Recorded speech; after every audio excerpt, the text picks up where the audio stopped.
শিকল পরানো হবে আর তাদের টেনে টেনে আগুনে নিক্ষেপ করা হবে। সূরা গাশিয়া।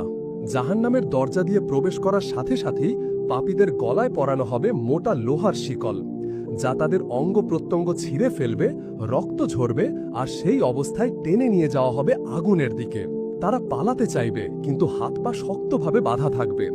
দুনিয়াতে যারা স্বাধীনভাবে গুনাহ করত, কাল তারা বন্দী হয়ে আগুনে নিক্ষিপ্ত হবে। কল্পনা করুন ৭০ হাত লম্বা এক বিশাল লোহার শিকল, যার প্রত্যেকটি অংশ আগুনের মতো গরম। সেই শিকল দিয়ে বেঁধে পাপীদের টেনে নিয়ে যাওয়া হবে জাহান্নামের গভীরে। রাসূলুল্লাহ সাল্লাল্লাহু আলাইহি ওয়াসাল্লাম বলেছেন, জাহান্নামে যখন পাপীর মাথায় লোহার হাতুড়ি মারা হবে, তবে পাহাড়ও তা সহ্য করতে পারবে না। এক আঘাতেই তাদের মাথা থেতলানো হবে, হাড় গুড়িয়ে যাবে, মগজ বের হয়ে আসবে। আবার নতুন মাথা তৈরি হবে, আবার সেই আঘাত চলতে থাকবে। পাপীরা চিৎকার করবে, আর্তনাদ করবে, কিন্তু ফেরেশতারা নির্মমভাবে শিকল ধরে টেনে কেনে তাদের ছুঁড়ে ফেলবে জাহান্নামের আগুনে। রাসূলুল্লাহ সাল্লাল্লাহু আলাইহি ওয়াসাল্লাম বলেছেন, জাহান্নামে একটি পাথর নিক্ষেপ করা হলে তা ৭০ বছর পর্যন্ত পড়তে থাকবে, তবুও তলায় পৌঁছাবে না। সহিহ মুসলিম। জাহান্নামে পাপীদের শাস্তি শুধু আগুন নয়, বরং একের পর এক শারীরিক যন্ত্রণা।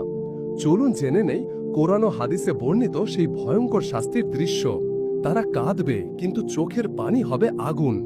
চোখ দিয়ে আগুন বের হয়ে মুখ পুড়িয়ে দেবে। রাসূল সাল্লাল্লাহু আলাইহি ওয়াসাল্লাম বলেছেন, জাহান্নামে এমন লোক থাকবে যাদের ঠোঁট ঝুলে নিচে নেমে যাবে, তাদের মাথার উপর ঢেলে দেওয়া হবে ফুটন্ত পানি। মাথা সেদ্ধ হয়ে যাবে, মগজ গলে বের হয়ে আসবে। ফেরেশতারা আগুনের যন্ত্র দিয়ে তাদের দেহ কেটে টুকরো টুকরো করবে। শরীর আবার জোড়া হবে, আবার কাটা হবে। চামড়া ছুলে ফেলা হবে, নতুন চামড়া আসবে, আবার পোড়ানো হবে। এভাবে অনন্তকাল ধরে চলবে। মিথ্যা বলা, গীবত করা, আল্লাহর বিরুদ্ধে কথা বলার জন্য তাদের জিহ্বা টেনে বের করা হবে।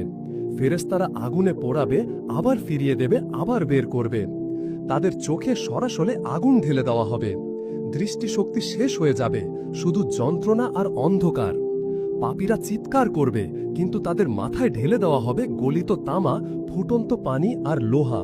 জাহান্নামের শারীরিক শাস্তি শুধু দেহকে নয়, আত্মাকেও কাঁপিয়ে তুলবে। মুখ বিকৃত হবে, চোখ অগ্নিতে ভরে যাবে, মাথা ফুটন্ত পানিতে সেদ্ধ হবে। মানুষের জন্য দুনিয়ার মানসিক কষ্ট, একাকিত্ব, হতাশা, লজ্জা বা অনুশোচনা সবচেয়ে ভয়ঙ্কর যন্ত্রণা। কিন্তু কল্পনা করুন, জাহান্নামে যখন দেহের সাথে সাথে আত্মা অন্ধকার মানসিক যন্ত্রণায় পুড়তে থাকবে। চলুন জেনে নেই কোরআন ও হাদিসে বর্ণিত জাহান্নামের মানসিক শাস্তিগুলো। জাহান্নামীরা চিৎকার করবে, হে মালিক, আমাদের অবসান ঘটিয়ে দাও।